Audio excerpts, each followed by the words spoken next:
Okay. Hi everyone. Today I'm going to be discussing sociological quadras with Michael Pierce.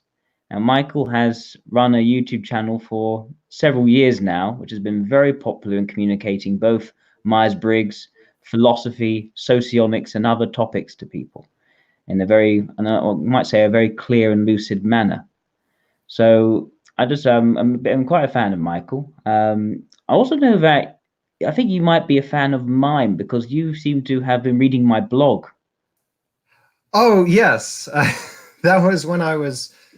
I will say I talk about those topics. I believe I talk about some of them better than others. Mm. As some of your comments on my socionics videos have rightly pointed out. But yes, I was reading the World Socionic Society when I was Mm. trying to better understand socionics to make a video Mm. about it. And I will say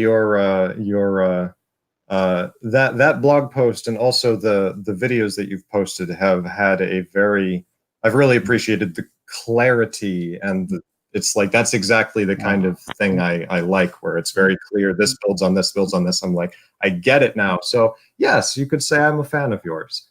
Oh, thank you. I appreciate that. But Yeah. yeah, so I've been watching your Quadra videos recently. Now, at first, I saw a little bit of it and I was thinking, what is this all about? And then I watched it from the beginning and I thought, no, actually, this is really insightful. So, Okay. and I was talking specifically about the axes and how you were differentiating between alpha and gamma, and this idea of one has a more universal, almost collective approach, and the other has a more individualist, contextual approach. Yes. And I'm thinking, well, I know at least the way that sociologics often approaches things is that they rarely just give one set of dichotomies for four, because they'll think, right, so in other words, the other two are just sort of halfway between Right. beta and delta. Normally, what they then do is they'd start trying to propose another dichotomy, which where beta and delta are at the opposite poles, and alpha and gamma are somewhere in the middle. And what do you think about that? I think that's very interesting. I wondered about that when I was, because obviously I was thinking of it in terms of well, exactly how you said it, where you have the two poles and the other two are sort of in the middle, and I've sort of run with that a bit. And but I have noticed because it would lead one to think that beta and delta sort of have almost a trying to think of the right word. I guess you could almost say it would lead one to think that they had almost a privileged view to be communicators between the other two quadras because they're sort of halfway in between. Yeah. And maybe that's a little true, but in my experience, I think it, I just don't think that's quite, maybe a little bit. But for one, I don't like the idea of privileging any of the quadras over the others in that kind of a way. Mm. I have run with, and I've been doing this in my book, where I've run with linking it up with how would you put it? I've played with the idea of, and it's kind of a bit poetic, I suppose, but of them making almost a cycle where you have the two sort of pure poles of the alpha and the gamma, and then in between them you kind of have this cycle where the one transforms into beta and then transforms into gamma and then transforms into delta, and kind of to justify it a little bit more, because I thought that was interesting. But What do you mean by what is the thing that's transforming? um excuse me, so it would be um so say you have it would not in terms of, say, like individuals transforming or anything, Mm. just more in kind of the la la land of abstraction. I liked the idea of um, not that any individuals are transforming, but that you could frame it as um, you have like you could say the alpha quadra is excuse me, no, I believe it's more of I get mixed up a little bit sometimes That's with the okay. alpha and All gamma right. and stuff. But gamma being the individualist one, right? Yeah, and Yeah. I think I talk about this in one of the videos, or I proposed it, where it's like they're up on the mountain, was the poetic way I put it, and then you travel down from the mountain, so that's sort of you're starting to mix it with the elements of the alpha, and that's where you get beta in between, and then you move from that to turn into pure alpha, and then you move from that to turn into delta. So you're moving from the mountain down into the city, and then the city back up into the mountain. But it's not really like a not for describing individuals per se, but more for just understanding. Anyway, I think that, well, rather than individuals, maybe in terms of collectives, that could work. right. It reminds me a lot of, well, this idea of social progress in socionics, and the idea of different communities going through shifts in their overall quadra values. Yeah, I know you made a you had a discussion with, I can't remember who it was, at least Probably. about, yeah, Yeah. but I didn't get a chance to watch the whole thing because your That's videos fine. are very long. Yeah, don't worry about that one. There's also another very long lecture by Peter Bartle, who first told us about these ideas and looked at the Roman Empire, which is quite cool. But it's not like as I say, it's not like a straightforward linear, one-directional circle. It's Right. often a lot more complex than that. But yeah, no, I think there is something there in terms of shifts between values. But one thing I'd like to look at in terms of these values, at least in theory, this idea that alpha is a place of, say, and sort of nurturing beginning, where people are exploring different possibilities and thoughts and ideas, and nothing's really set down in stone. Then beta being the idea that now we're going to now implement this truth in some way onto our surroundings to stamp it onto reality in some way. And then you move to this gamma sort of fierce individualism, independence is like, well, we're not going to accept this as a set truth. We're going to look at it skeptically and independently and see what actually works and what doesn't for us.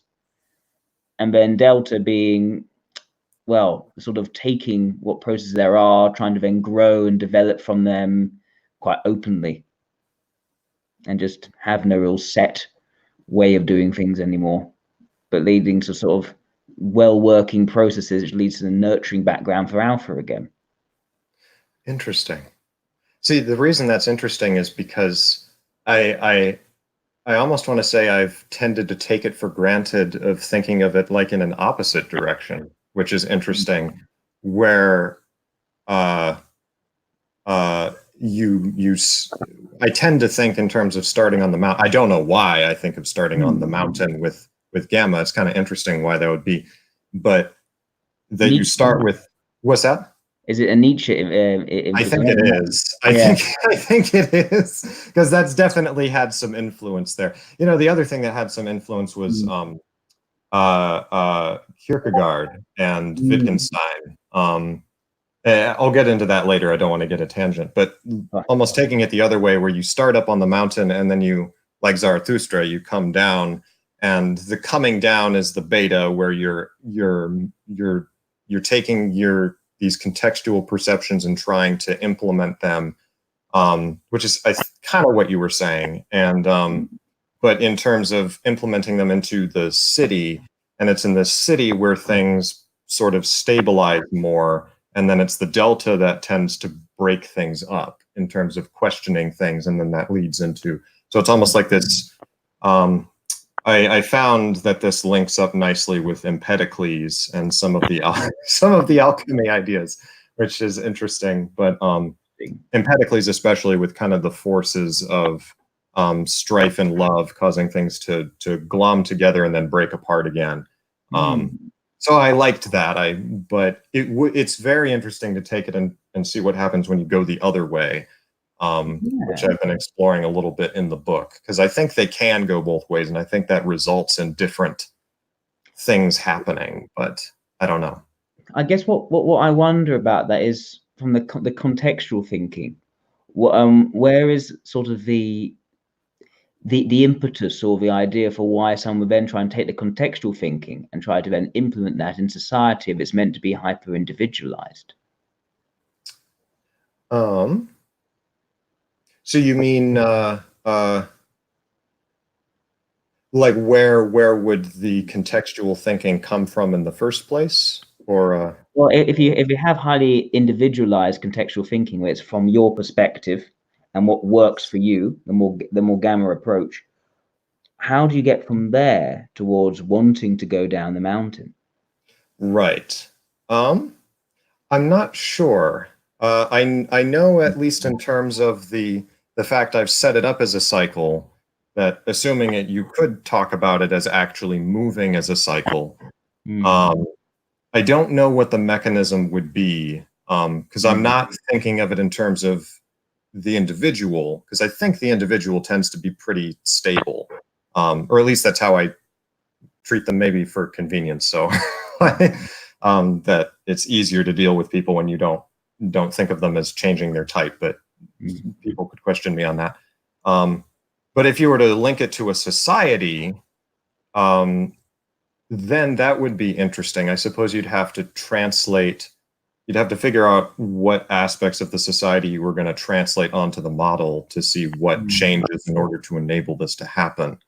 Um, mm, the probably the I mean the easiest and therefore probably the incorrect way to do it would be um it's easy enough to be like, well, you have, say, Rome, that's down in, at least in my mind, is down in the alpha, because it's this very stable thing, but then you have outside forces that start to break it up and individuals don't play by the rules anymore, and then it mm. breaks into anarchy, and then you have a new person come in who's starts to I'm fascinated by the beta, because I actually tend to view them, um, part of what generated this was me trying to understand some of the difficulties I would have, because I know that you have suggested that I'm actually in the Delta Quadra. I believe I'm Mm. in the Beta Quadra, but that'd be interesting to talk about. And Definitely interested to talk about. yeah, It but might be, I might completely be wrong about that, so that's fine. I'm not like, no, can I just say, by the way, yeah. I am so happy that you're like, I might be completely wrong about that. I'm like, oh, it makes it so it's so nice. I know there's plenty of people who are like that, but I've got very limited data points. I've got a few oh things. yeah, You think, oh, maybe this works. But it's not like you're definitely this. No, I'm not. No, I don't yeah, yeah. want a proper interview. Yeah. Well, I try to be open about it too, Mm. of what I might be, or everything. But anyway, I can't remember what I was talking about, or So if you had I comments. think we But were, you're talking about how what started this was an exploration of beta. yes, what so it would almost be what would cause the what you could say what causes the transformation from gamma to alpha would be the beta, because that's in the middle. Assuming we're going around, I'm always thinking visually. So Mm. from my point of view, it's from your point of view, it's counterclockwise. From my point of view, it's clockwise. But Yeah. um, it would go through the beta, so it would need to be a decision at some point. So, like in the story of Zarathustra, Mm. the idea was that he's up on the mountain for however long. I think it's 10 years or something like that. Something like yeah. Yeah, and what causes him to want to go down is simply that more beta desire, as I understand beta, to share the knowledge that he's gained and to share Mm. these ideas, and not just. And what's interesting is, in the preface to Thus Spake Zarathustra, and sort of the opening chapters, he goes down, and the first thing he tries teaching them is, I preach to you the Overman, which is actually one of the only places in the entire book where he ever talks about the Overman. And Mm. I was reading a translation where the translator was suggesting something I never thought of, which is that Nietzsche was kind of like the fact that there's the type. I don't know if you've ever actually read Thus Spake Yeah, Zarathustra. I did a philosophy BA, and it was one of the modules. So I studied Yeah, him. Yeah. I have this great love for Nietzsche, but anyway, there's like the tightrope walker, and the tightrope walker is like, oh, he's talking about the Superman, the Overman. I think he's talking about me because I'm a carnival worker. So he's kind of making fun of it in a way. But the point being that at the end of the preface, the Zarathustra character decides, my preaching the overman didn't work to share my knowledge. No one knew what I was talking about. So I'm going to have to alter my strategy and talk in a way that I'll be able to reach the people who will be able to understand. So it's like he's starting to make that transition to becoming more universalized. That's how I interpret it. But it's motivated by that desire to not be alone anymore, but to unite more with people. And then you get sick and tired of being united with everybody, and you're sort of almost like in super ego land all the time. And so that's when Delta steps in. And the Delta is, I want to break up this over unity and return to understand myself and what's good for me. So that would kind of be the idea. That's interesting. I mean, I find deltas have an interesting relationship with society. It's not like gamma. For gamma, I think, and also one reason why I find it difficult to see gamma as the starting point is I think they're very reactive to pressures and forces. And this idea, I must stand independent of the pressures and forces of others for me to conform to their way of thinking, to go by what they believe, because that's them establishing power over me and my volition. But when it comes to Delta, I don't think it's nearly the same thing. It's more about one's own exploration, one's own growth. But also in doing that, I think there are many Deltas who do become very communally minded. But it's not so much about being part of a collective, but more doing the best job or what they could do and being a good, virtuous person in their society, which sort of comes across with the extroverted logic and introverted sensation together, the idea of doing a good job well, and then introverted ethics and extroverted intuition about realizing one's inner potential. And there are variances. So I find that LSEs and EIIs may be more communally minded in that respect, because you may find that an SLI is more likely to go off and build their tree house in the woods, as that's a stereotype. Or the IEE is also can go off in the ventures. Actually, the guy who's responsible for bringing socionics in English to say the 16 types, if you heard about forum, Wikisocion, was a guy called Rick. And people think he's an IEE, and he basically at some point became the ex-socionist, and he spent years out in he's still out in Georgia, I think, just away from the rest of society, having his own journeys. And eventually, every now and then, he reports back in his blog to say what he's been doing and his developing thoughts on on type theory. So it's very unstructured with IEs, but also not pinned down, not committed to any society, but still want to do a good job whether with society or not. Yeah.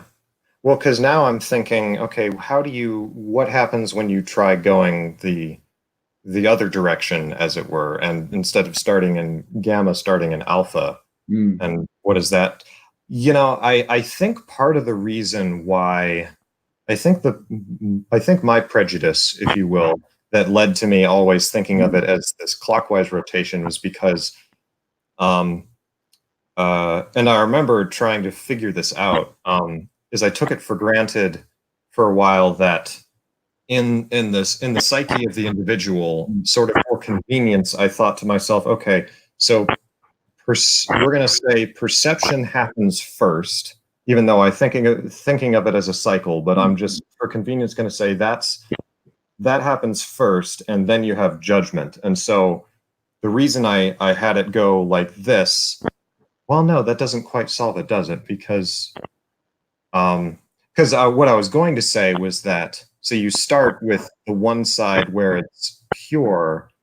Well, it doesn't explain why I always start in gamma. It does explain why I would always go this way, because if the perception always starts, then if I start in gamma, then you can't move back to delta, because that would be to switch the judging before you. No, I'm getting confused in my head. I think there is no. To be fair, in the Socion, everything always starts with the ILE and ends with the SLI. Now you got to remind me how I'm trying to link these up with. So it starts LIE is logical, introverted. Intuitive, logical energizer. So it's sort of like ENTP, but just so people know, it's not it's you not a know perfect. one exactly, but for the Yeah, sake of clarifying across the models, let's say NTP, and then ending with the IST of delta. Okay. Yeah. And so it would start a perception in that respect. But I do think there is a bias which people tend to have, that you need perceptions to form judgments on those perceptions. Right. And having already preconceived judgments, which perceptions are then fed into. Yes, which is one of the things I was exploring a little bit in the book, because I'm like, this is too easy and I don't have enough of a reason. Because your perceptions, that's kind of what you can interpret that as being what Kant's whole point was, is that literally your perceptions are dependent on your judgments. So you can't anyway.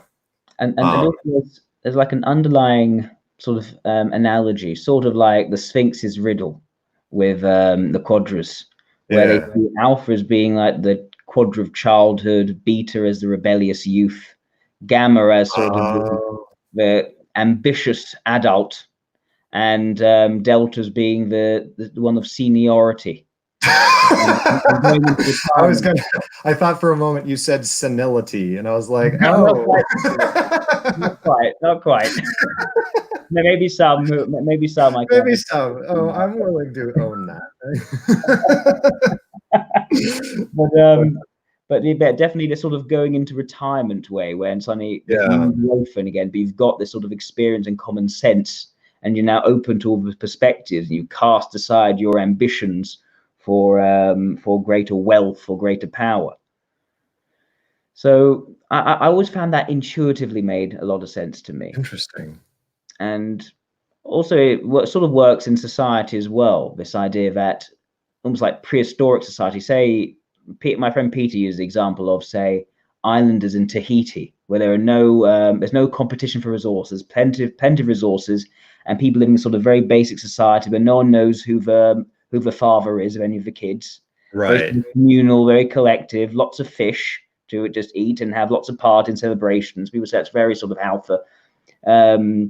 And then this idea that beta comes into play when there is competition of resources, there are other groups, other tribes, and now you need to organize your collective, have a king, have someone have a structural hierarchy, which is more TI and SE together in socionics.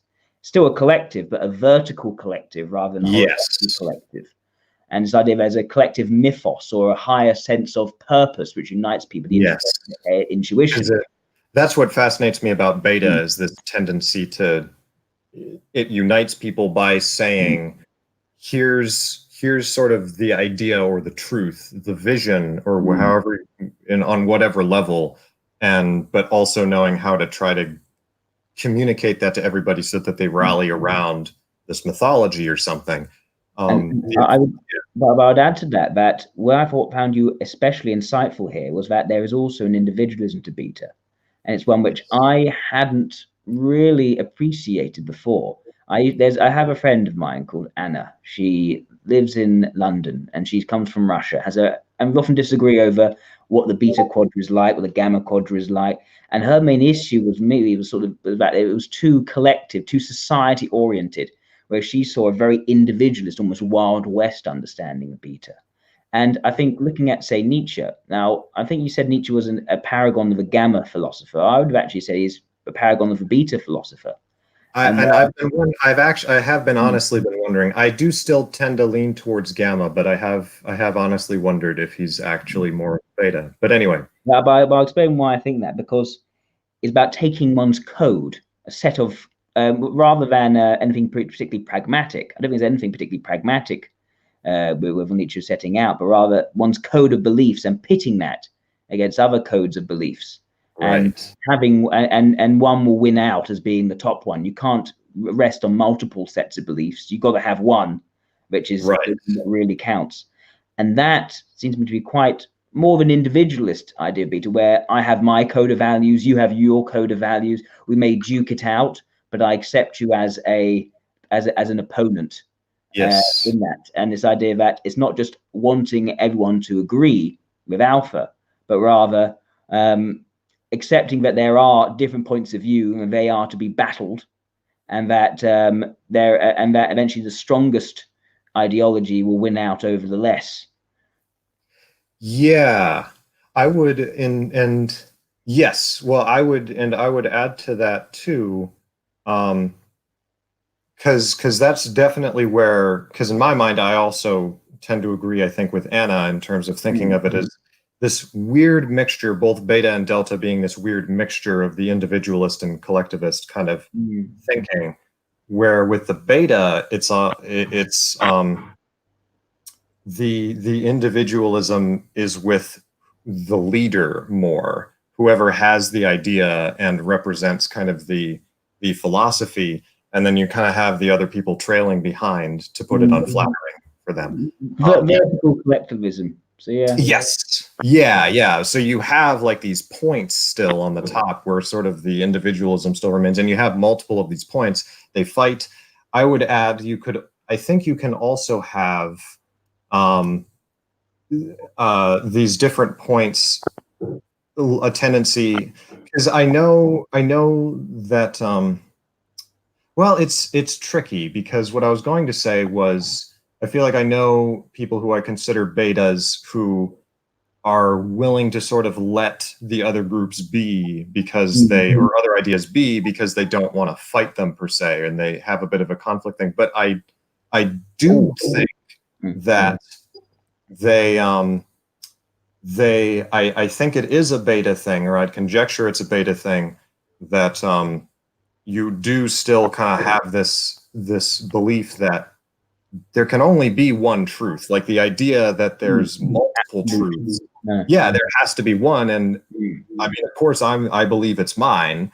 So so it's like, if you're more intended, or willing to be more relaxed, you'll be like, okay, you can be wrong over there, and I won't bother you.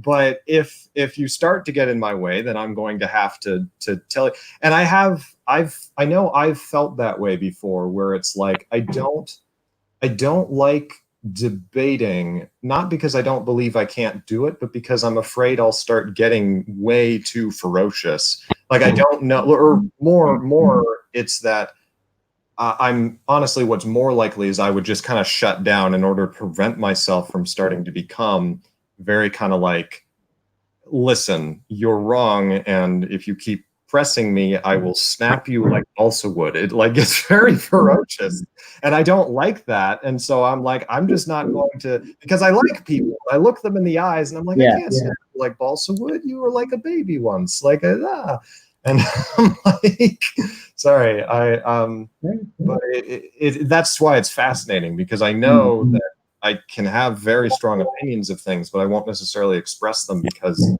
there'll be this difficulty where I feel like I have to go to war. And so it's fascinating to me when, and sometimes almost annoying, when the alpha types have an ability, especially like the NTPs from the Myers-Briggs terminology, or conception, their ability and willingness to be able to debate without like feeling like they necessarily have a personal stake in it all the time, so they can be much more cool-headed. And it's like, I respect that, while it also sometimes annoying me, because it's like, well, do you believe in anything? Like, but I don't know, I'm kind of flying off the cuff. That would be certainly more beta, because I don't know, I'm not sure if it's necessarily a purpose. It can be for some. Like, I would say that for IEI, because their introverted logic is their mobilizing function, that's a point of pride for them, but also a point of quite vulnerable pride, that because they can't readily assimilate new factual data to their structural thinking, they actually may more readily withdraw from debate, or just clam up entirely, because they don't want to sacrifice the fact that they were right all along. And I've known some examples of not ideal INFJ or IEIs, but where you can defeat them in an argument with facts, and they'll come back again, and they'll be reiterating the things they were saying all along. They haven't assimilated the factual data, but it's because the TE would be the blind spot, and the TI would be the thing of emphasis for them. Yes. I really relate to that, by the way. As you were saying it, I was like, like that's, I think, a part of it. What's that? You don't give that impression. I don't give that impression. No, you don't. Interesting. You give almost the opposite impression, which is why I thought maybe you'd be Delta. You give the impression of actually a great sort of open intellectual earnestness, where you are very open to having other people give you more data from which you'll change your mind. Yes. Well, that's why it's interesting, is because I don't know, it might be a chicken egg paradox, because from my perspective, I actually I would say I start with beta, but for whatever reason, I'm kind of an odd duck some ways, but especially when I was younger, um like when I was up till when I was about 11 or 12, in my rewriting of history for myself, so maybe I'm biased, but it was right around then when I sort of feel like I experienced a full kind of religious conversion. So that's sort of a more personal element, but it has to do with me really getting more involved in my church, and also me. I was, I would read the scriptures every day. I was doing these things because I felt like I was miserable, and this was what was suggested to try to help. And so, and it did for me. Like I don't know what other people, that when I listen to some of the things Jordan Peterson says, it's kind of like, oh, I remember doing some of those kinds of things where I'm trying to take this more responsibility. And but a part of that was, like, how do I put it?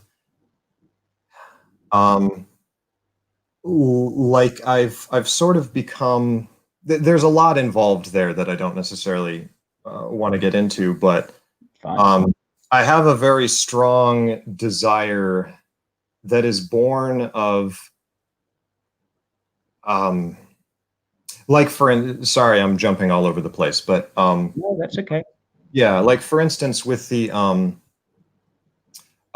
fact that I come across as very open, that is literally, from my perspective, me fighting against my more natural disposition, because I'm so adamant on, I want to, I want to do the right thing, whatever that is, and and I don't want to find myself in the position of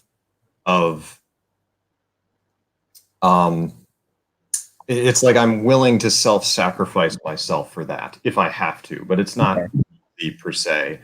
And so I'm always like, so I've sort of trained myself in preparation of, and there's honestly an element of like,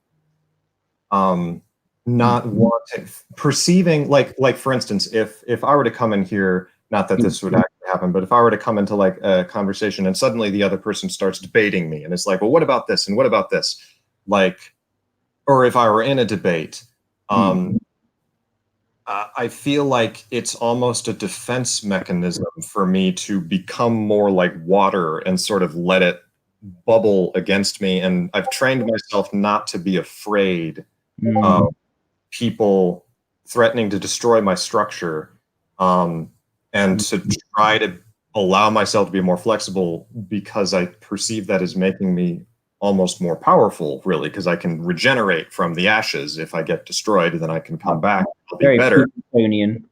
What's that? Very Petersonian there. Yes, I suppose you could say. I went all over the place there, but no, it's fun. But you said some very interesting stuff there, because, well, one, that this idea of having your structure torn apart and then regenerating from the ashes with new factual data, it is sort of what I find that what an AI would struggle the most with. right. Whereas more of an extroverted, logic-oriented type would actually look forward to as being a good thing. I certainly don't look forward to it. It can be, if you're made to look stupid in public, no one likes that, of course. Well, yeah. Yes, but what I find interesting is that, let's say we take this idea of alpha and gamma, alpha being this almost pure collectivist, gamma being this pure individualist. And I said before, this idea that if beta and delta then sort of hybrids of that, maybe they have their own purity which comes out of that fluidity. Right. And what I've noticed, at least in my observations, and well, not just myself, but other people who have mentored me in socionics, is that essentially betas have this desire to sort of change their external surroundings to suit their identity and who they are. And they clarify clearly who they are, what their truth is, and they try to change reality to suit that. Whereas for deltas, it's almost the opposite, that they want to change themselves to be best, to do the best job they can with their surroundings. Fascinating. Yeah, so you saying that I feel like I'm almost like in psychoanalysis right now, which I like in a weird way. Because you poked something there. I'll see if I can dredge it out. But it's almost like and I feel like I've actually had trouble with this sometimes, because when you said it was almost like both of those I didn't fully like, while partly relating to them. So like the first one, the idea of changing the environment so that it matches your own mind, I feel like when I heard that, I'm like, well, that's stupid. You can't do that, even though, but it's almost like a defensive me saying that, because I think I do tend to do that. It's weird because I have a thing, and I've developed a thing where I'm like, I'm not going to try to, it's more of like, it's useless to try to change other people to match me. It's easier if I just figure out how to get around them to continue being myself, because I don't want to change myself per se unless I feel that they're right, if that makes sense. Because when you said the idea of changing myself to match the environment, I'm like, no, because that's how you, in like a very strong kind of like, that's how you get into like, the first thing that popped into my head is abusive relationships. I'm like, no one's ever going to dictate conditions to me. No. That's not what I mean. Okay. Yeah. So what I meant was that rather than seeing themselves in terms of an identity with articles of faith and their code, that's who they are. I think it's far more beta. I find for delta, it's more, I feel that I am a good person. I'm coming from a good place, and I want to learn and develop and improve to best realize my potential and be as good of a person as I can and flourish. Okay, well, yeah. If that's how we're going, I relate more to that. But that means inevitably changing and compromising any particular articles of faith, because it's about what does the best job, and and the idea is that the best person is one who's able to do the best job, who's able to best realize their potential, not be limited by any articles of faith. Nothing is pinned down. The only thing that is consistent, the static elements would be the introverted ethics and the extroverted intuition. So a sense that at the end of the day, I'm coming from a good place, I have good intentions, and that there are possibilities which I want to realize. Right. I'll have to I just realized how kind of ironic it is that, or not ironic, but because I was literally about to say, I'll have to think on that, because I'm not sure how to absorb this information. It's okay. It's okay. I know that It's interesting. High extroverted logic types can rapidly absorb this information, but other types are going to be more difficult. So that's fine. Yeah. But I know one thing you said about one thing which after watching the video, I didn't quite agree with, when you said that betas are looking to defer more to others, whereas deltas are looking to defer less. And I'm not sure. To be fair, I don't know what you meant by that, but what I interpreted it as being is that betas are looking more to show people more respect for their points of view, and deltas are looking to be more resistant to what other people are saying, trying to say, no, I reject that, or I'm my own person. Yeah. Where I would say that's almost the opposite of what we see with betas and deltas, that betas are more likely to say something more provocative, to actually state, this is what I believe versus what you believe, and we can fight that out, or I just don't care enough to fight it with you because what you have said has no relevance to me in my life.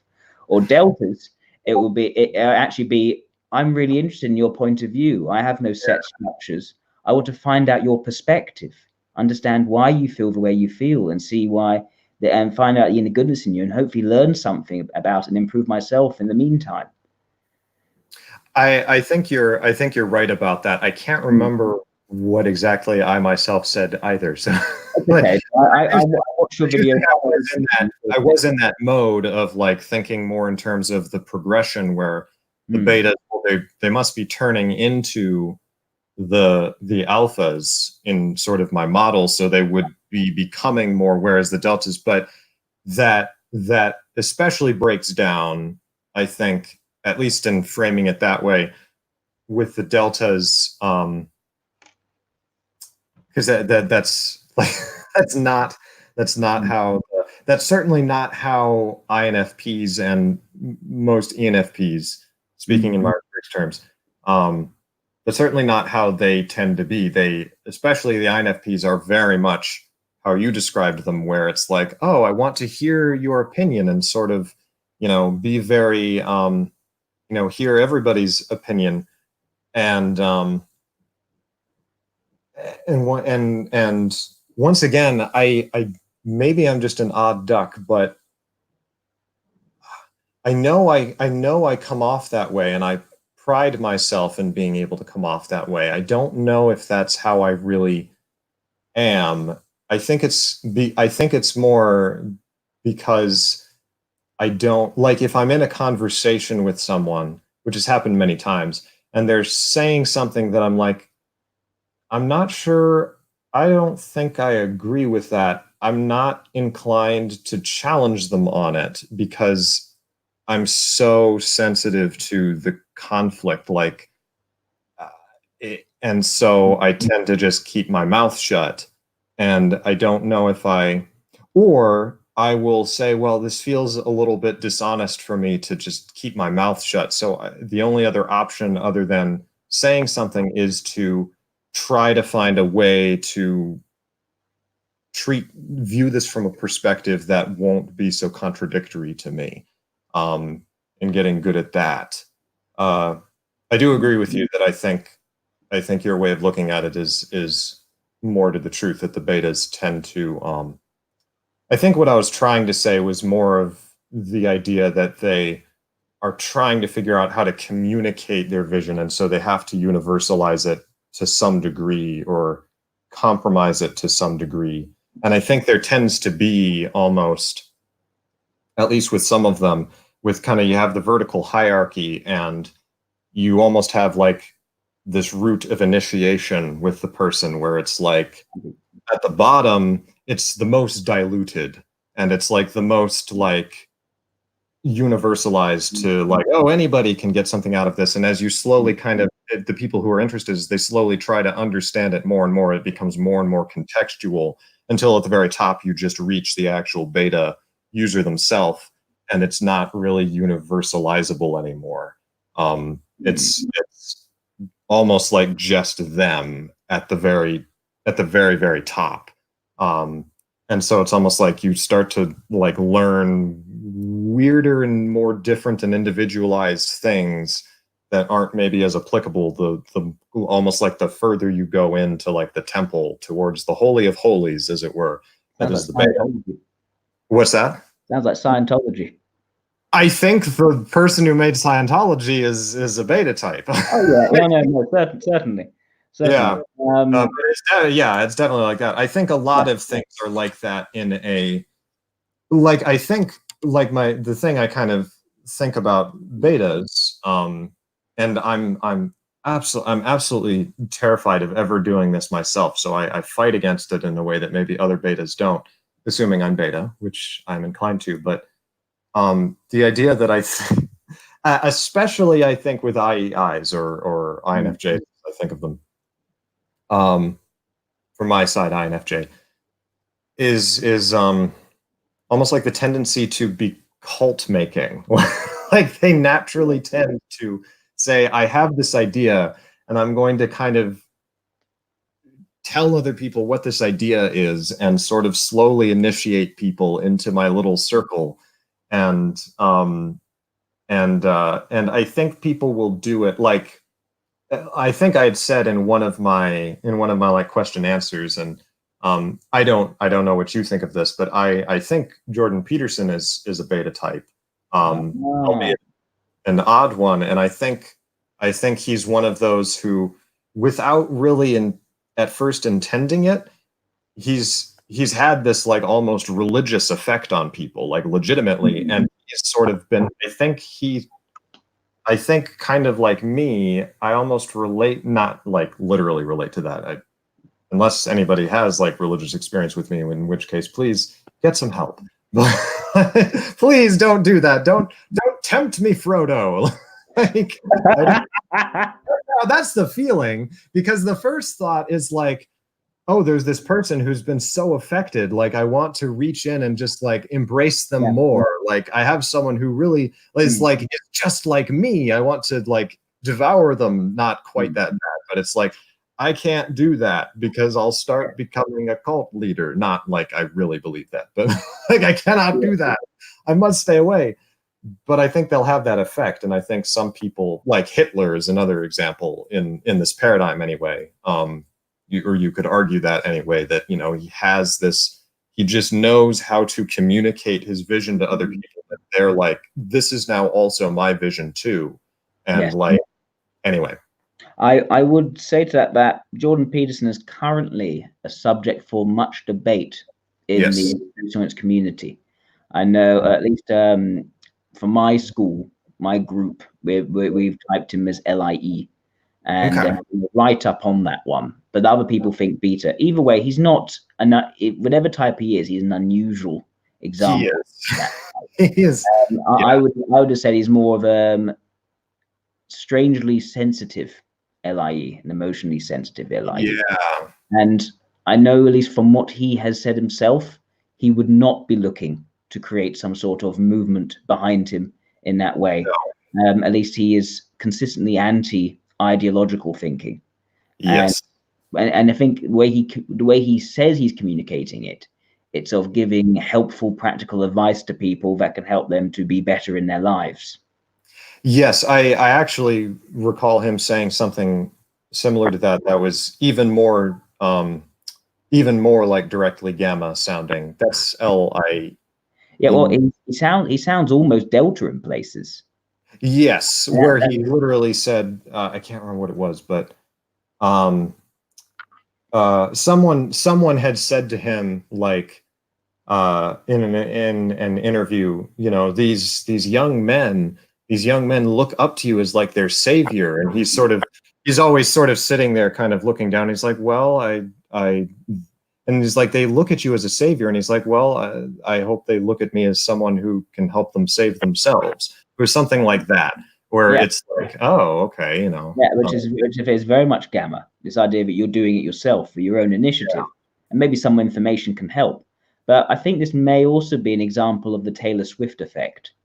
Um, do tell. what I mean by that is something which my friend Rita pointed out, is that Taylor Swift we'd actually have typed as an EII in socionics. But so you could say, well, what you'd be thinking is an INFP. Again, one-to-one correlation didn't entirely work. Sorry to make you have to do this translation thing. That's okay. That's okay. I know, because my friend Kat is on here. I know she's going to start saying, "No, you can't do this." And I said, "No, there's a caveat. I know that." Okay, but We'll repeat the caveat every time. yeah. So just in case people jump in like 20 minutes in, but yes. So I mean, people are thinking that makes no sense. She's such an aggressive person. She's such a she tries to humiliate people, and there's such and all these ideas. People then say, oh, she must be some sort of SEE or some sort of EIE. But if you look at her interviews and her reasons for doing what she's doing, it's about speculating on her relationships, what went wrong. Why is it that she thought she knew it wasn't going to work out so well, but she gave it a chance anyway. She wanted to give it a chance, then it didn't work, and she's exploring that and being very confessional in terms of how that happened, which comes across as quite cringy to people, a bit overly about the relationships. It's not really tailored for how people are going to receive it, and so it comes across as a bit odd. And through a series of arguments, we reached a position of EII. But why do people portray her as being with very different motivations? I think it's because you have lots of people who are journalists, maybe beaters, and they may see what she's doing as doing it in the according to their terms, but wrongly. Right. And so they'll say you're not a delta, you're an awful beta. It's amazing. That's a wonderful way to put so many problems that arise because of type. It's like, no, you're not a different type. You must be my type. You just suck at it. And so, anyway, that's a side. Yeah. So that's also so maybe another example of the Taylor Swift effect with Jordan Peterson. Right. Right. Yeah. But yeah. I'm trying to think what I was going into. I'm trying to remember now. Yeah. Another reason beaters won't necessarily have to fight things out or get everyone to submit to their way of thinking is that they tend to have more of an exclusive belonging rather than an inclusive belonging. Whereas for alphas, it's more inclusive. Extrovert intuition, introvert sensation means they want to get as many people involved as possible and create harmony between everyone in that massive super collective. For betas, it's more introvert intuition. I want to be part of a special belonging, not just any belonging. I don't want just anyone to turn up. I want only people on the special path to turn up. And so why should I concern myself with the sheep? Right. Which is very Nietzschean, by the way. Yes. And I think Nietzsche does a lot. Also Catullus, if we go to Roman poets, both Nietzsche and Catullus use very cryptic and very hard to decipher language. Yes. It's because, well, the right people will understand what I'm saying. Right. So yeah, and that's to take I keep going back to the cycle thing, but that's to take it the other way, where the beta is actually it goes the other way, where the beta is the force that is trying to draw people away from the city to their own kind of little mountain or community that they've created. And then slowly you kind of break off into, if you were to do it that way. I just think that's interesting. Yes, and responding to Pope Ocelot's comment here, the gammas are like that. Yes, but exclusivity is also seen in gamma. The difference there is that it's far more of a one-to-one relationship. Do I trust you or do I think you're a scumbag? Rather than I want my special circle of belonging.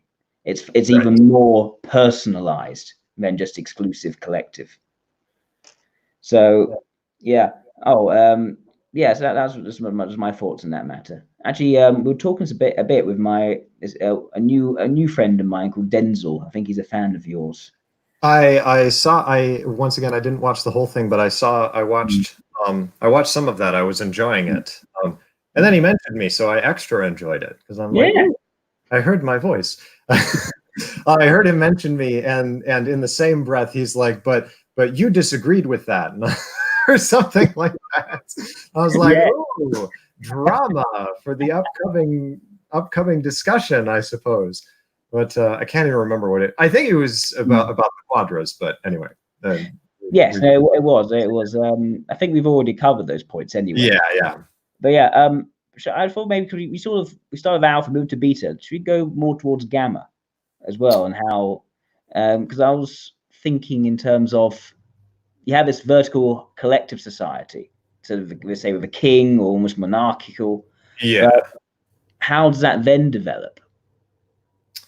Well, if we're going around that way, theoretically, it would be something along the lines of, you could say it's something like, well, you've drawn people away from the city, from sort of being universalized with everyone, to being to individualizing themselves to the point that they are a member of a special group.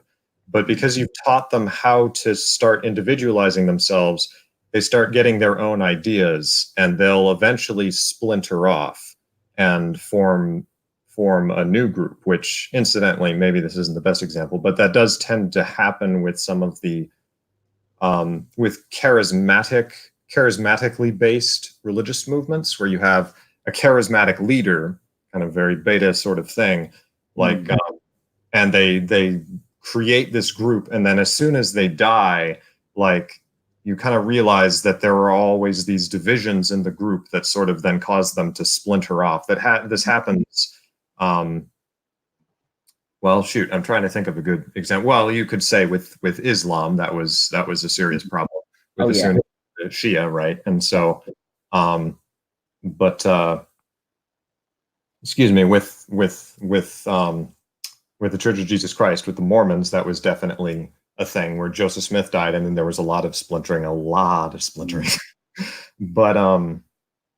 but anyway, you could say, say that you've taught them how to individualize themselves, and then they individualize themselves further, and it becomes more of each individualized point.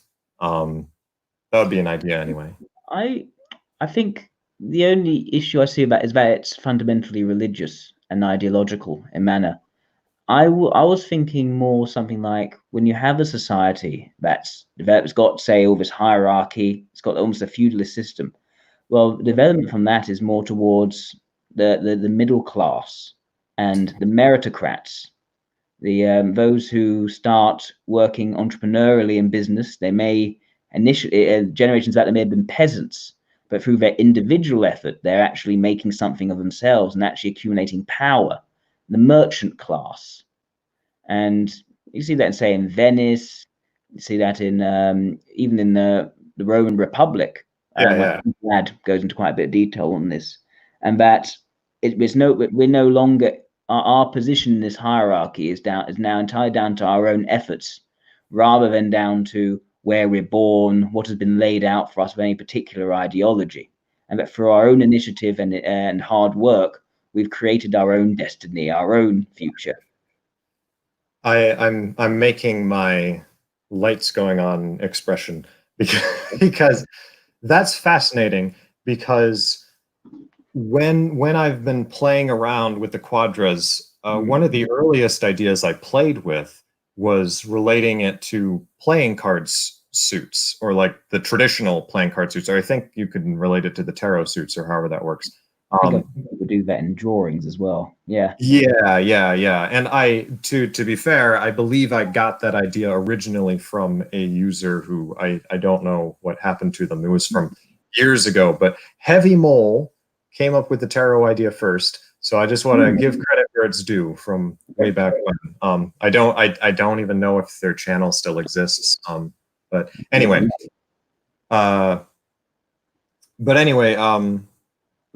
when doing that, I actually said that when thinking it out, I'm like, okay, so the the alpha, I related to more of like well, actually, how would it be? So you could do it like this. I think more of how I had it in my head, because I had assigned to the alpha, the peasantry suit. I had assigned and I had the notion of sort of the Democrats, which might sound odd because because in some sense the Democrats, you would think those would be the gamma because of the individualism, but I was thinking of it more in terms of everybody has to vote in order for a decision to be made. It's not a series of different warlords. So that's kind of how I was thinking of it. And then that shifts, because I'm going around this way. The merchant class I had assigned to the delta, because I was thinking in terms of them individual. I was always thinking in terms of they're moving from the more universalist perception into a more individualist judgment. So I was always thinking in terms of they're breaking away from society, even though they still have this desire to be in good terms with society. So I had assigned the merchant stage to them because they're creating like a marketplace of different wares. And I had assigned to, from the start, why I think I always use religious imagery with the betas is because I had assigned to the cleargy class to them. And was that? The saints. Yes. Yeah. And yeah, I did I remember using that. That was so long ago. But you see how these things develop in my brain. But and then you have the clergy almost versus the merchants. I remember having a long discussion with a ENFP friend of mine. No, we won't do the translation. But because the idea being that the merchants, everybody has their own stall where they're selling their own wares in the society, and then the clergy um, wants everybody, like, will tend to try to regulate that because they're like, well, you can't sell that, that's wrong. And or you're like, oh, I'm at this place selling this thing, well, you're not doing that right. I'm not explaining it quite as well, but I like that Yeah, dichotomy. yeah. And That's like the clash between ideology and pragmatism. You can't do it. It yes, is not. It is forbidden to sell these wares. Oh, but they make so much money. yes, and it's like, or or you have to do it this way. Or a better example would be like, well, if you're going to sell art, that it needs to be religious art, kind of like it Mm, needs to be of mm, certain things. Um, and and then the gamma, moving up to the gamma, I had assigned the nobility to them because the mm, nobility don't vote in a commonwealth; they fight each other for power, in my brain anyway. mm. But I know that's not strictly historically true in all cases, but But no, I think the idea of nobility, I would say, is perhaps a special belonging, but it's not special belonging. But it's not. It doesn't come from the one's individual efforts. By being nobility, you're born into that, and you inherit a certain grace, a right, certain sense of being and breeding, which sets you above others. Again, that's very much, I think, an exclusive belonging, and it's often there's a charmed existence. There's a lifestyle around it. You do things for certain appearances. You wear certain clothes. You may be carried around in a horse and a cart to show to everyone of your nobility. There's a lot of right, extroverted ethics in there. It's all the trappings of nobility and royalty as well. Whereas for gammas, I'd say they're not so interested in necessarily showing off their wealth in this imagery. If you take, say, examples like Bill Gates, they don't tend to be so showy. They tend to right, dress like anyone else because for them, it's not about showing what one's wealth is. It's knowing for oneself, I achieved that. I achieved a massive global corporation which has made more money than anyone else, and that's what right, I did for myself. And so yeah, I think the idea of nobility, it already implies one's dependence on other people to see one as an ability and right. to communicate that out. So I think that's more beta. Interesting. So what is, and maybe you don't feel that the tarot suits is or the playing card suits is the best thing to apply to them, but which of those would you apply to gamma then? How would you sort of I'm not, arrange it? I'm not too familiar with the cards of Oh, tarot. So if I were familiar, I might do some. But in terms of its archetypes, I think the right, idea of merchant, someone, a self-made man, I think is very much in the line of gamma. Someone who's achieved power, power for oneself, one's independence, and the ability to not have anyone else be the boss of them because they did something themselves and they worked really hard at it and they took their initiative and they used their wits. I think that is, I think what Gamma is primarily about. Also, this idea of harsh judgment, who you can trust. You need to make business decisions. Who can you trust to actually uphold their side of an agreement? You have to look someone in the eye to get a sense of who they are individually and quite quickly judge that. That sort of right, mentality where you carved out your own existence against all the ill will of the world. And so I think maybe that the merchant is a good example of that. And yeah. and we can see, I'm not sure if there's a merchant tarot card or something like that, someone who's Well, in the I'm thinking maybe I should say playing card suits so in the tarot you have the pentacles or the coins represents the merchant class. The swords represents the nobility. The cups is the clergy, and the shoot, what was it? The wands is the peasantry. ah, But, the peasantry, yes. the wand peasantry. What's that? Why would wands be the peasantry? I don't know. I might be maybe I don't know if anyone in the live comments wants to correct me, but I might be mixing it up with playing cards because I know in playing cards, which are sort of based on it, hearts. What was it again? Spades No, diamonds, I can't remember. Mm. But the idea was, I believe, with the tarot was that the wands, it might be better to say branches or something, because in all of the imagery, it's like something that has stuff growing off of it. So it's something that came out of the ground, out of the soil. Okay. And you have that. I think you could also relate it to the idea of the power the peasantry has is not like well-furnished swords, but they have sticks Mm. that they can beat you with. And if there's enough of them, they'll beat you to death. Um, so that kind of a thing.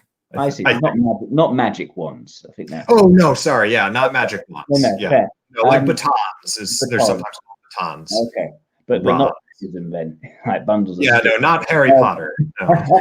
oh no, happen. No, fine. Yeah. My friend Kat says. Well, I was also thinking that sword does seem more beta, because gammas are less likely to want to apply force through martial warfare if there's a more pragmatic way of doing it, say using one's money, investing Right. in one way.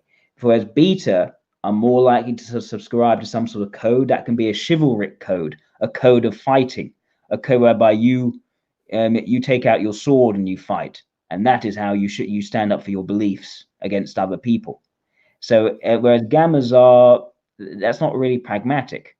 So if there are other ways of applying your force, say with money or other resources, they may be more likely to use that.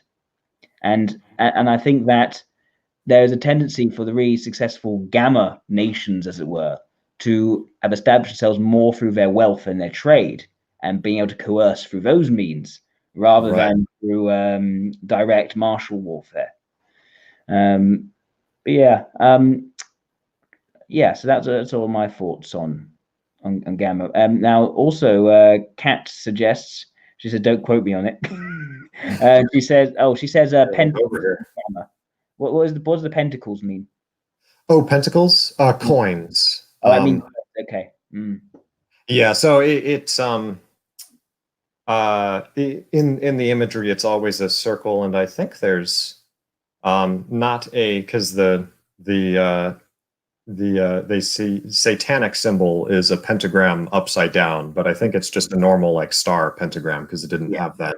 didn't have that meaning back then. Mm. But it means yes, coins. So they are the earth element, as Winston's mom has reminded me. So interesting to note, the elements, the pentacles are earth because you get stuff out of the earth. You get ores and gold and silver out of the earth, and Mm.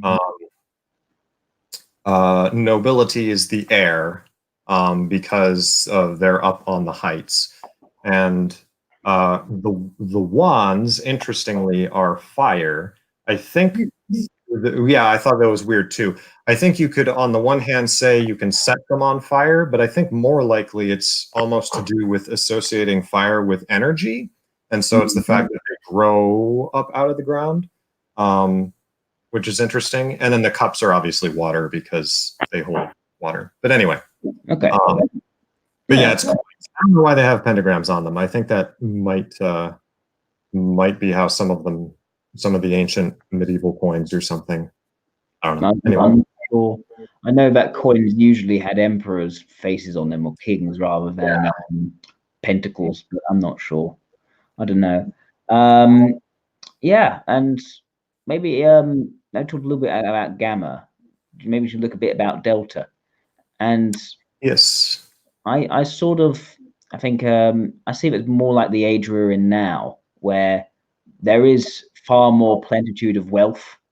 There is I think global poverty has halved in the last decade, and or extreme global poverty. And at least in the West, we have access to means and technologies which we would never have had hundreds of years ago.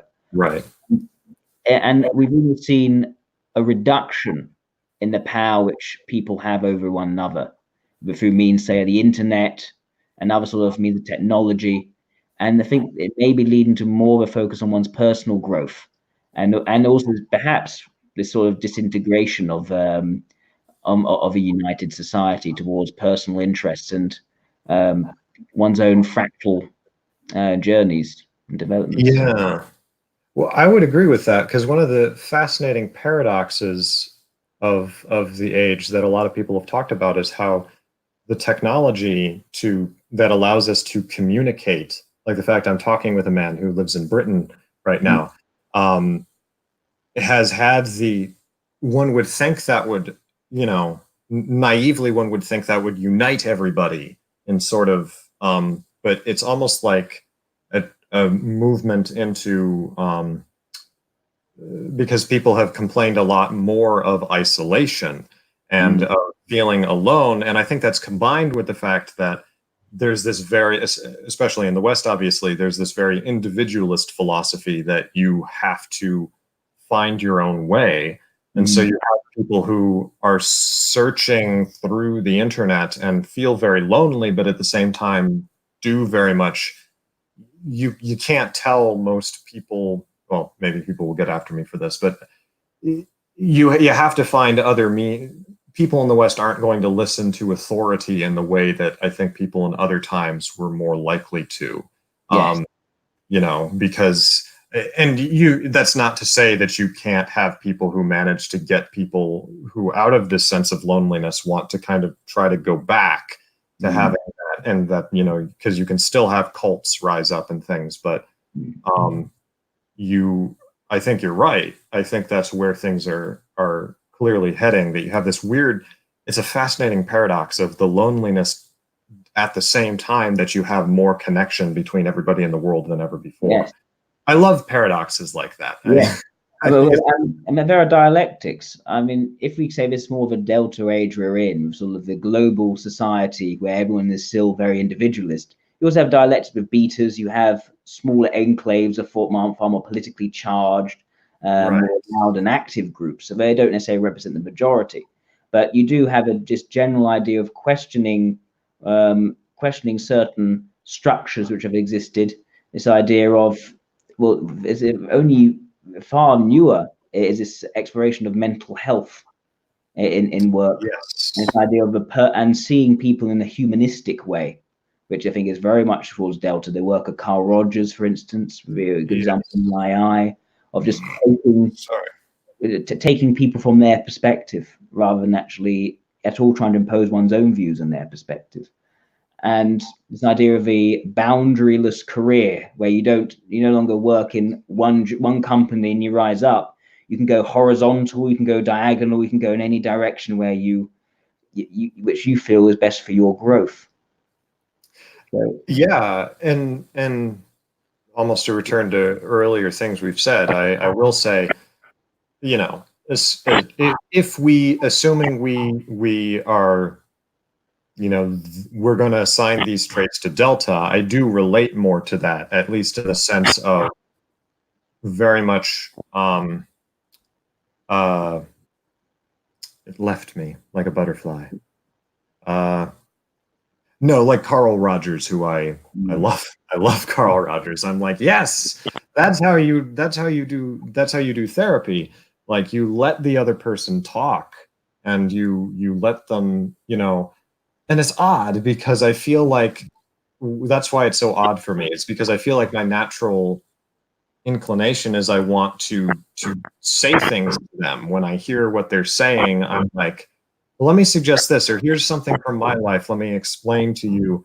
And it's like I have to hold back because I'm like, I have to just let them talk. I can't solve it for them. Anyway, that was going back to earlier, but that's interesting. Yeah. So and I think that there have been, maybe one thing I want to discuss with you is also introverted sensation, which I think has a big role in a lot of this. So yes. At least, how would you define introverted sensation in, well, let's try socionics understanding of introverted sensation. Like, what do you feel it is? So how would I define, what do I feel that introverted sensation is in socionics? Yes. Okay, not how I would talk about it. No, not necessarily. In terms of how it relates to some of the quadras and some of the understanding of the quadras, will be interesting to us to explore. Right. Because that would definitely help to see where maybe there's difference between you and I. And I think you might have hit on something there, because I'm drawing a bit of a blank. I know it's a bit different than how at least I have tried to describe it. It's more, you know what, I'm going to go with this. I don't know. Could you explain to me more? Yeah. I'm not confident enough that I know. No, that's fine. But usually, what we do, from the information dichotomies, not the function dichotomies, but we tend to build up from there. And so we take sensation as being that objectively perceived reality, which we feel, we experience in a tenacious way, that being sensation. And then you take a more introverted and dynamic approach to that. So rather than expanding the quantity of things, more refining the quality of a physical experience. And then the dynamic aspect, so it being more holistic rather than discrete different bits and pieces. So rather than say different physical objects clashing in the real world, it's more about seeing about how these different details of physicality come together for an overall experience, the quality of which can be refined to be a better experience, more harmonious, more convenient, with more flow rather than disruption. And that's sort of how I approach towards the introverted sensation. You know what's remarkable is this happens whenever I try to understand introverted sensation better, especially when I ask other people to describe it. Like as you were talking, like I understood what you were saying, but I was trying to actually like understand it on the deeper level of being able to use it. It's like I don't understand still. It's like there's a block almost. Like because I'm like, what holistic sensation? I'm more inclined to understand the extroverted sensation. I've constantly the idea of like zeroing in on something like a discrete, like particular sense. It's like my notion of sensation is so in my terms, I believe that's because it's inferior for me. So introverted sensation is just like completely not in my purview, like at all, and or like consciously. And extroverted sensation is just down there somewhere. And so it's like I it's like the only way that I ever even think of sensation on those occasions when I do think of sensation is always extroverted. So it's like I've always had this trouble where it's like I always have to think of it as something that is impinging on my own senses, and like I always struggle when I'm trying to. So whenever I describe introverted sensation, it's like I'm always in like more abstract land. Like I personally don't know what this feels like, but this is what my theory says, so I'll say that and do my best. Well, But anyway, I just want to. That's fine. I think that people who are introverted sensation oriented, they can feel when a conversation becomes too intense, too too hard hitting, too much discord in the conversation. There may be anger, there may be frustration, and they want to sort of cool down that frustration, get to being calm and pleasant again. Especially when with extroverted ethics, it's about pleasant, positive moods and experiences, more about fun, more leisurely. Whereas if you go towards introverted sensation with extroverted thinking, extrovert logic, it's about the convenience of processes, not wasting resources, not doing as good a job as you can with the resources that you have. Doing a good job. So I think it very much informs how you approach either extroverted ethics or extroverted logic, and the quality of the emotions you're creating or the quality of the processes which you're enacting. Right. And it's very much rooted in the day-to-day, very much about involving oneself in the flow of the moment, as opposed to introverted intuition, which is about detaching yourself from the trivialities of the day-to-day to a higher purpose or a higher cause or an outcome of greater significance than things which you are focusing on right now and today. Yeah. The way you were describing introverted sensation, heretofore, I've always relegated more to extroverted feeling entirely. Oh, extroverted feeling. Okay. Extroverted feeling in terms of thinking of it as you feel the intensity of a conversation, which I interpret as the feeling tones of the conversation are impinging on you and are messing, the harmony of the situation is not, good. And I've wondered if that's the extroverted feeling, interestingly, is another one that I feel like I have at times oversimplified, especially in the case of the ENFJ. Oh, what's that? MBTI does it. That's what that's how MBTI set it out. And this is also a main topic of what me and Denzel were covering. You talk about Adolf Hitler as an example, not the nicest example, but there's very little harmony in his mood creation. Right. And we take far nicer examples, say Russell Brand or even Oprah Winfrey, where it's not about harmony; it's about communicating a message of profundity. Right. And that profundity can be alarming, can be provoking. And often with the EIEs, they actually lack that ability just to relax and be chill. They have this intensity in their emotionality due to the lack of introverted sensation. So yeah, I would say that if you look at extroverted feeling and just creating moods, whether those are harmonious moods or enlightening and inspiring moods, or something which mobilizes you to action, they should all fit under that. But when extroverted feeling is bonded with introverted sensation, the focus is on creating those pleasant, happy, loving life emotions. And introverted sensation can then apply to extroverted thinking in a very different way. Rather than it being emotional at all, it's about the quality of processes. And I've noticed a lot of environmentalists, they often, many of them I found could be deltas. It's like, and maybe doesn't know to be quite apolitical, but as soon as you talk about the environment, suddenly become a political being. Because it's about the wasting of resources, the harming of the processes are harming the environment around them in some quite physical sense. And yes, that again, introvert sensation will come into play there. But it's not introvert intuition. It's not about long-term strategy. It's more about almost the physical ecosystem and how the process is impacting on it. Right. No, yeah. No, I grabbed that. I do think we tend to define introverted sensation differently because I focus not entirely though, because I do see them introverted sensation sort of almost versus introverted intuition because you don't have them at the same time, right? Yeah. And so like at all. And so there's a clash there that is very interesting, and I definitely agree with like the idea that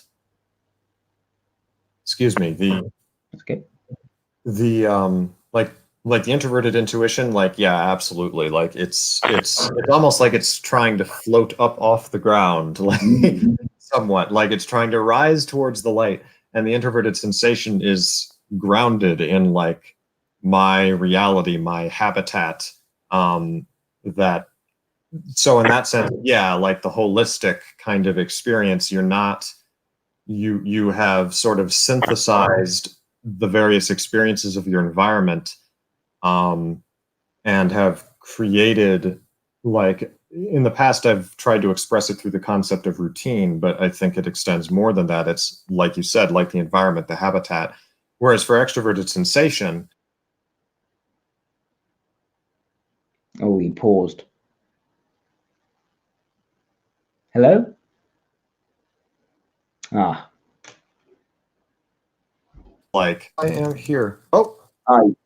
You paused for a while there. Sorry, Michael. Oh no. Yeah, it clipped out for a moment. I wrote in the chat, I am here, just so you knew I wasn't gone, but oh, good.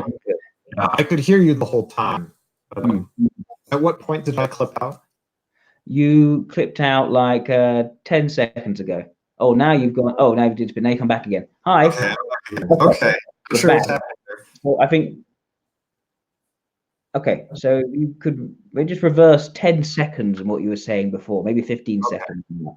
Yeah, I'll just start at the beginning. I'm trying to remember.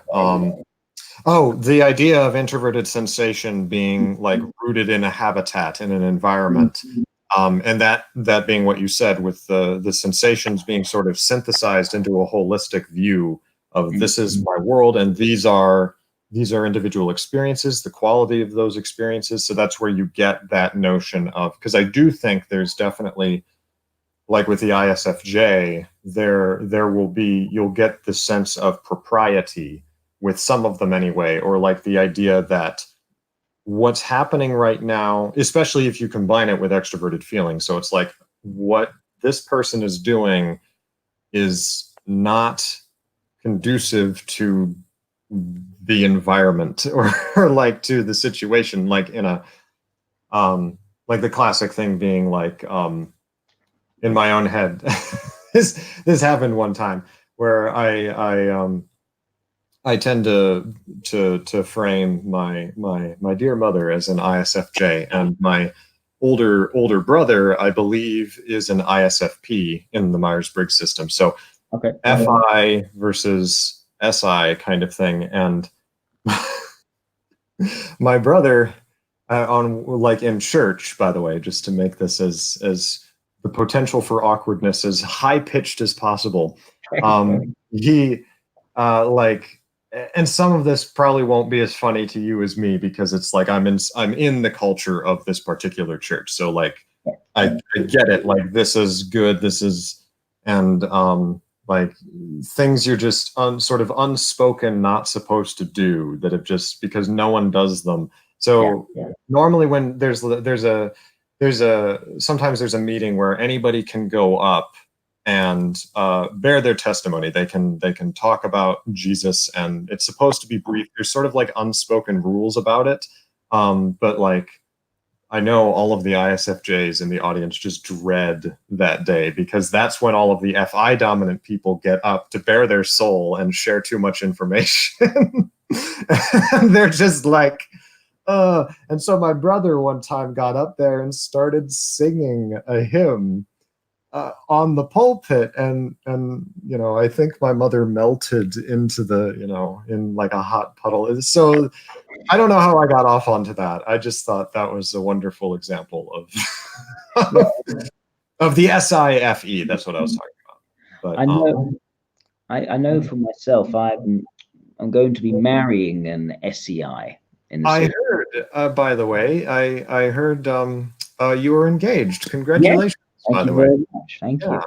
And now, an interesting example for her is she although she's very socially oriented, she can't stand to be on her own for too long.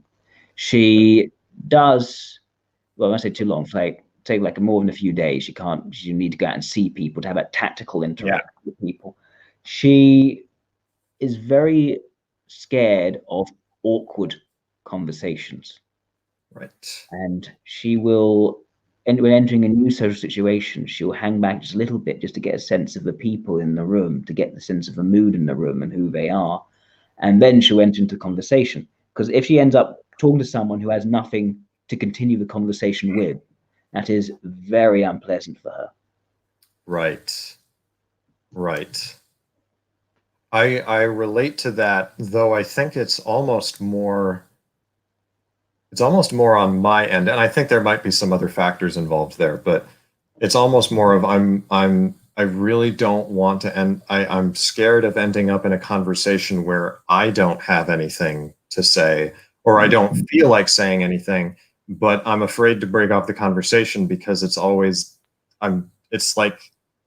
difficult to figure out how to do that. And it's like, but it's like so mortifying to be stuck with somebody who I don't really feel like talking to, but I'm too scared to disengage. And usually what ends up happening, I know when I was younger, when I was a kid, it was almost a problem where and once again, I think there might be some other things involved there. But like, I don't know how many times I've been like, somewhat awkwardly, but as charmingly as possible, I'm like, well, I need to use the restroom now, and then just not go back to the party out of fear that they'll find me and be like, oh, now we can talk again, right? It's like, I can't talk to anyone else at that party now because I'm afraid that person will be there. It's a problem. I've been trying to solve it. But anyway, that's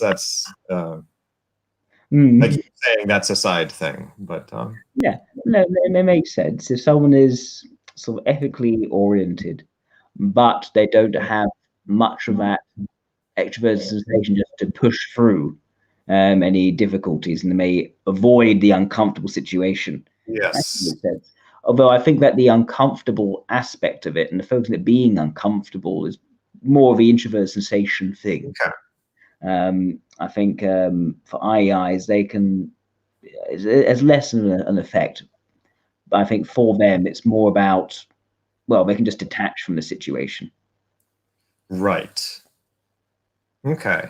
Yeah, because I've never approached introverted sensation in that way, because I've always tried to frame it away from making explicit value judgments, and I've considered those to be more like value judgments, but it's always been tricky because it's like, well, but you see how uncomfortable an SI type will get when the introverted sensation habitat is being stepped on. But that's I was going to say something else. Can't remember what it was. Oh well, maybe I'll remember it later. But I do think that's a very interesting difference in how we see those at the moment. I think it showed up as well when you were given an example of an ESTP saint, as it were, or and you used oh, hang on, which one was it again? Oh goodness, Epicurus. Oh yes, Epicurus. Yeah. And my friend Vlad did a write-up on him. Oh. Yes, but as an SLI, not an SLE. Right, and that would be translate Introversion, extrovert. Yes, yeah. We'll just say the functions, because that sort of that works. Okay. Well, and I can see that, because I've wondered. I know I gave that example. I've wondered about the accuracy of that a bit, but in part because especially in the earlier days of my channel, I was very much relying on the typings from IVR labs. And I do tend to agree with them on a lot of things. I can't think of, for instance, a specific example of where I might disagree at any point. But anyway, IVR labs. Yeah, that is interesting. Yeah, because they type in Myers-Briggs rather than socionics. There are also going to be differences. And I do think that there's a lot of socionics introverted sensation in Myers-Briggs extroverted sensation. And yes. And whereas extroverted sensation is going to be far more about the impact one is having and maximizing one's impact and confronting things head on. So almost the opposite of harmony. It's actually taking on issues, getting down on the table, fighting it out, and that resolution in an effective and final way. That wouldn't be the harmony pleasure seeking, which the sort of pragmatic pleasure seeking we see in Epicurus. Right. I'm trying to think of a good example of an SLE philosopher. I can think of SLE writers, such as Ernest Hemingway, and the idea of the old man food, where old man triumphs against this big fish. I can think of LSI philosophers, so that's more like TISE. Yeah. So I think, oh goodness, all the names are running away from me today. Let me just hang on. No problem.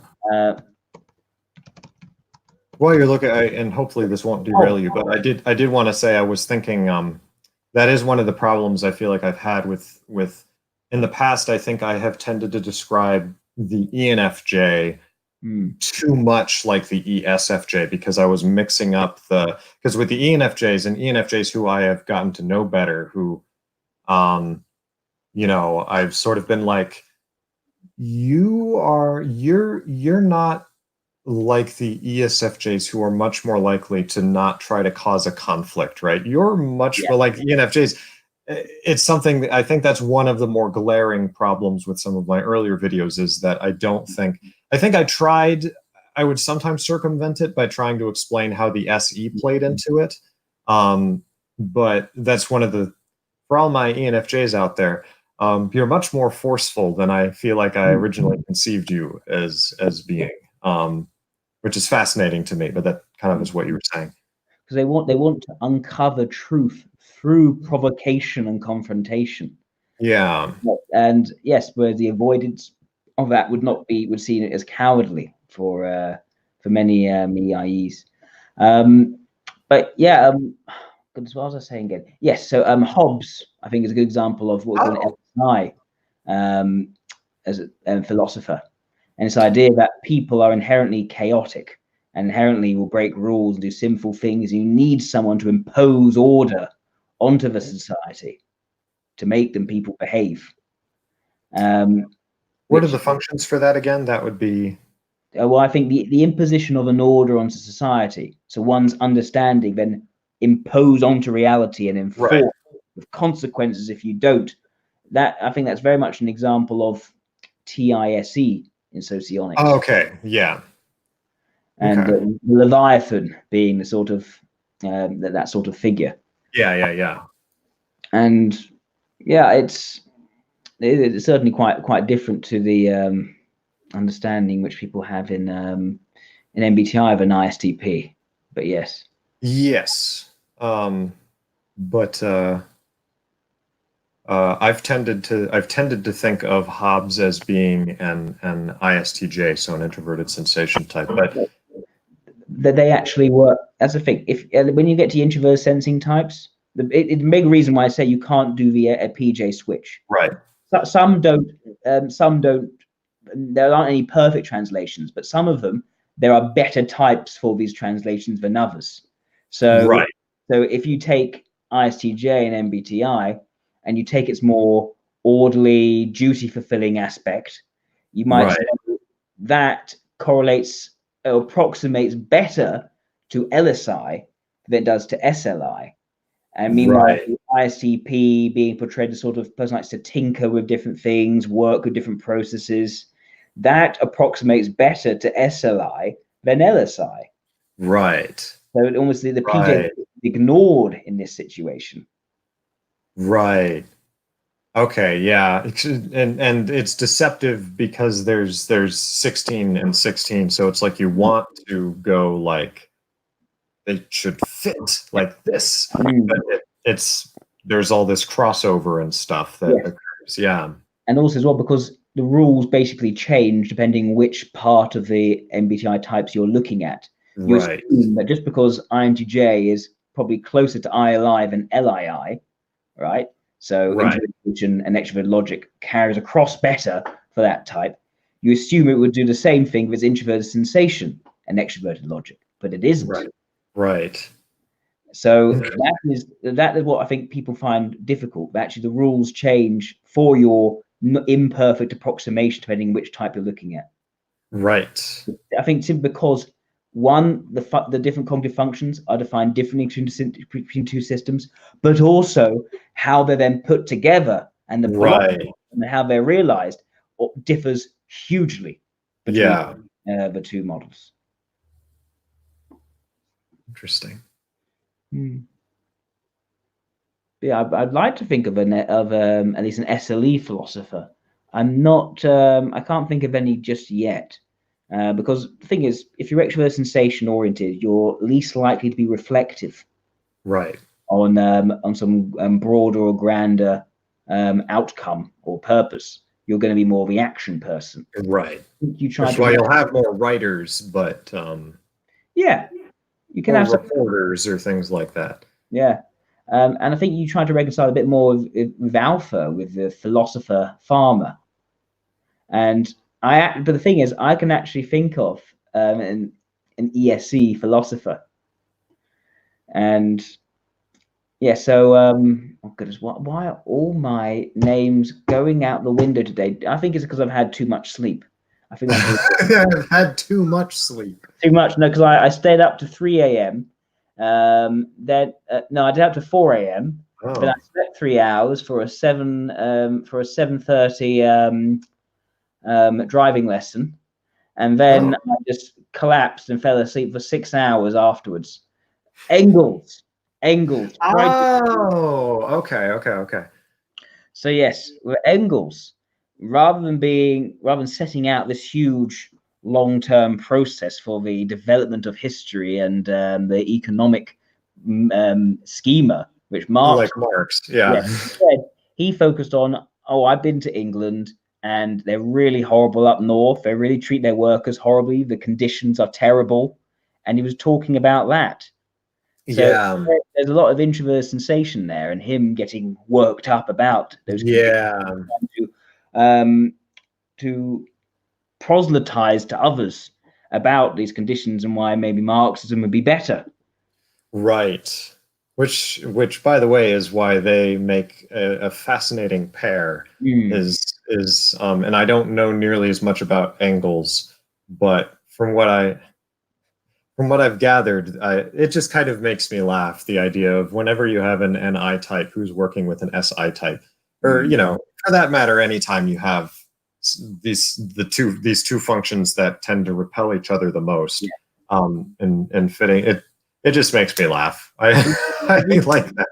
Do you type Marx INTJ or INFJ?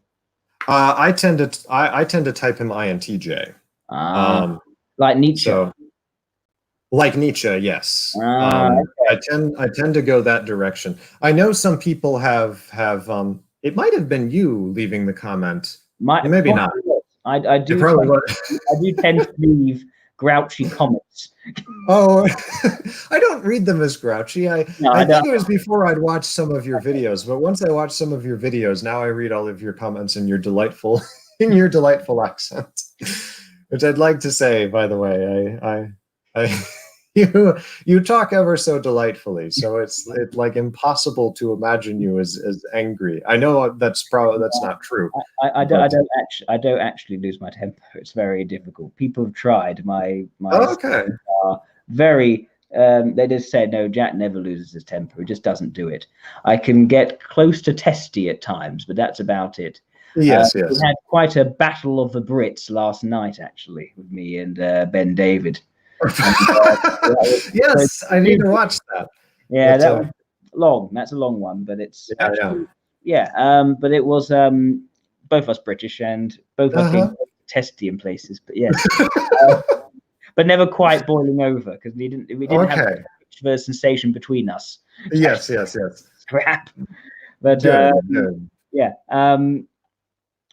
So Popo says, well, Erwin Rommel and Nelson. No, I think SEE for Erwin Rommel. But yes, and you talked about it. So I think that's a good example of an ESE philosopher, Engels. But for Marx and for Nietzsche, I actually thought they were IEI rather than in the sociological system. I think, and I can see why you'd move that direction, especially with Nietzsche, like we talked about. And I have, because obviously I guess in some sense I've tended to I've focused in on what I've perceived to be the very, and I know it sounds odd for Marx for some people because they think communism, but I do see a very individualist element in both philosophers. But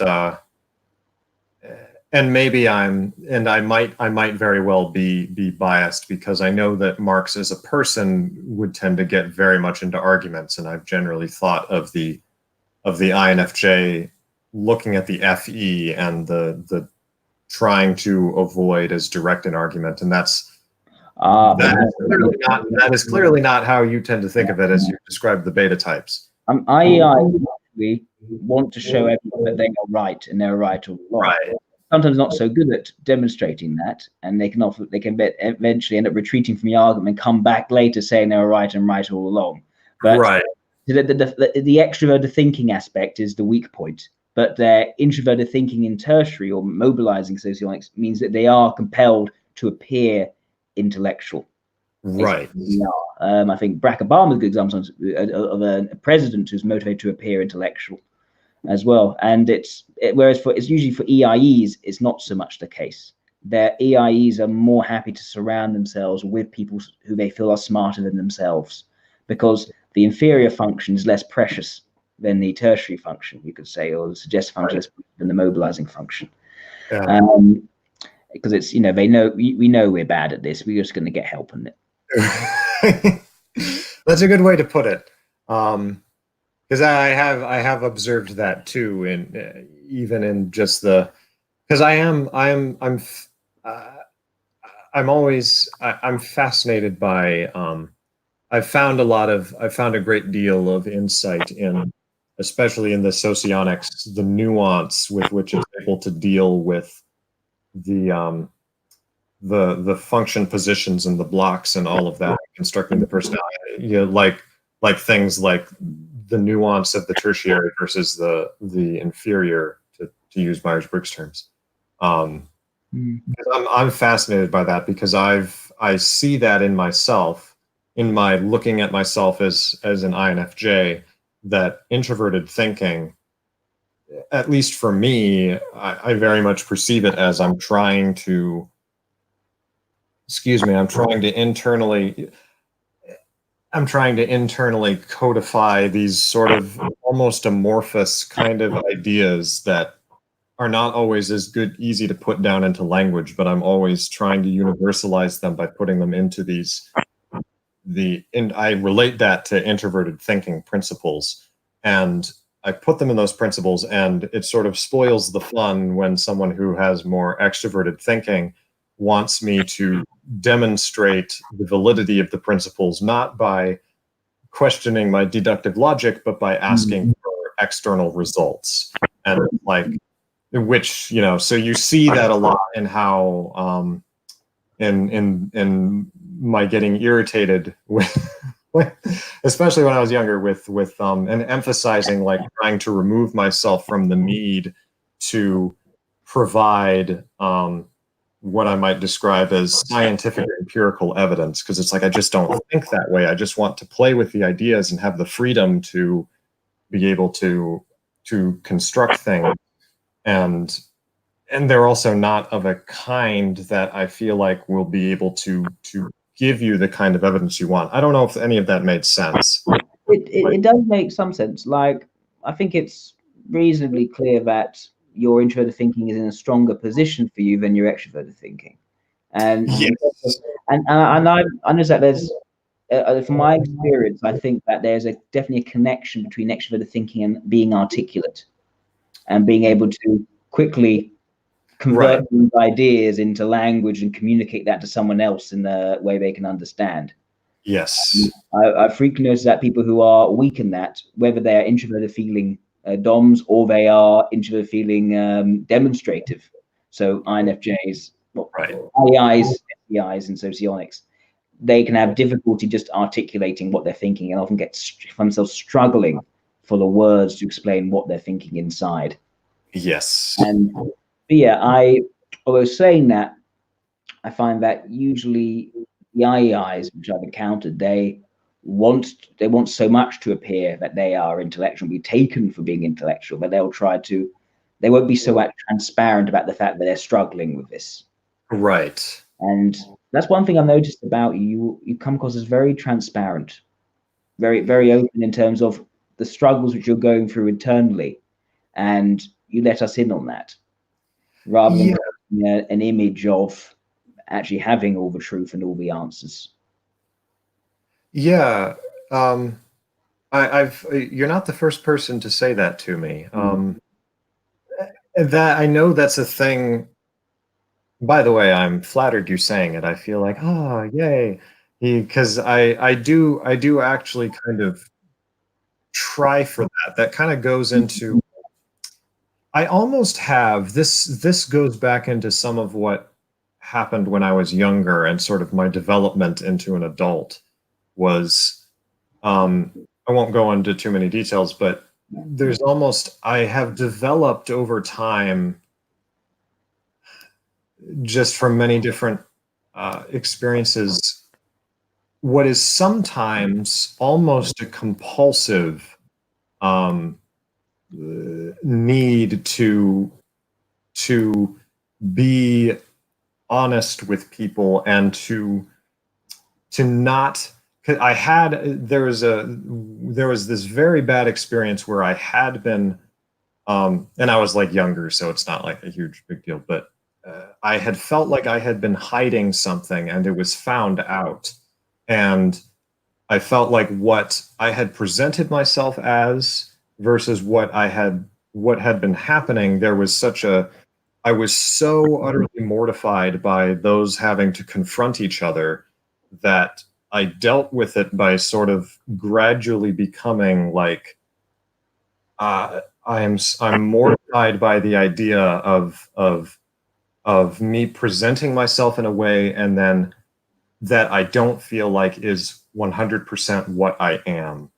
And because if I do that, then I'm afraid that that's going to catch up with me. And the problem is I feel like I'm actually often very tempted to do just that. So I'm always fighting myself. And I so that's why I will tend to it's almost like a compulsion to but I make it sound like it's totally negative. It's not. Like I really like it. I like being transparent is the perfect word. Like I've actually said to myself, like I get a weird, to be honest, it's almost a little masochistic to be to be frank with you. It's and like me saying that, my willingness to sort of poke fun at myself and like just say, I think it's kind of like this. Like I'm trying not to make myself seem like an angel because I feel like I'm afraid of coming off that way too much to people and being afraid that they'll come back like I might do something later that will sort of disappoint them. And then I'll be like, well, I wasn't really totally an angel per se. I'm imperfect in all this. So I try to preemptively take away people's um, ideas of that, I guess. And so I'm talking a lot here, but I also think I get a kick out of just talking about myself, frankly. So this is very enjoyable for me. I like talking about it. I'm like, there's so much stuff in here, and I don't really get to talk to people about it. So I just sort of, but I was going to say one other thing, and I'm trying to remember what it was. But oh, the idea of transparency, where I've said to myself poetically, like as I've tried to isolate these feelings, that like literally having the wish that wouldn't it be almost great if I were able to sort of once and for all take care of this situation by just like almost like the dream images of me literally becoming made of glass so that you just see right through me and only the bad parts would be opaque. And that way I could sort of perform surgery and get them out of me, or at least other people would see them. So like almost this weird interest in like when I die, I don't like, no one should be able to burn anything that I've written.